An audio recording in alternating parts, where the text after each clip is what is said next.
বললাম এত টাকা দিয়ে বউ পুষি, যে বউ আমার কথা শুনে না, আর 10 টাকার কয়েলের কথা মশাই কি। ও কই গেলা?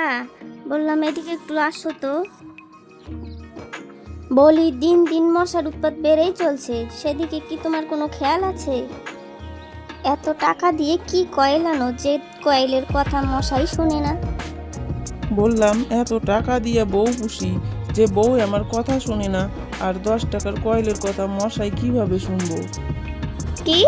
আমি তোমারে কত ভালোবাসি, আমি তোমারে ভালোবাসে জান রাখি, আর আমি তোমারে ভালোবাসি না বলছো? ওটা তো তুমি ছোট করে রাখো। আসলে জানোয়ার শব্দটা অনেক বড় তো, তোমার ডাকতে অসুবিধা হবে, তাই তুমি ছোট করে জান বলে ডাকো। আমি কি কিছু বুঝি না নাকি?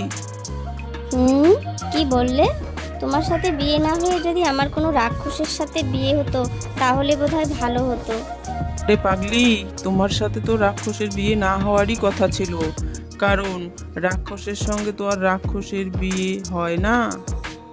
তুমি যাই বলো তাই বলো, তুমি কিন্তু আগের থেকে অনেক চেঞ্জ হয়ে গেছো। বিয়ের আগে বলতে তুমি আমাকে পাগলের মতো ভালোবাসো, কিন্তু এখন দেখো তোমার সেই পাগলের মতো ভালোবাসা কোথায় গেল?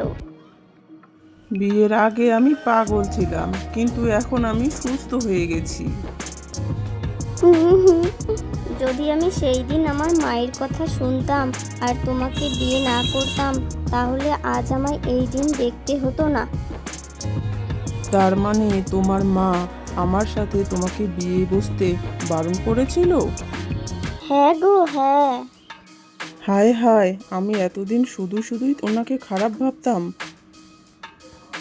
হ্যালো ভিউয়ার্স, আজকের ভিডিওতে এই পর্যন্তই।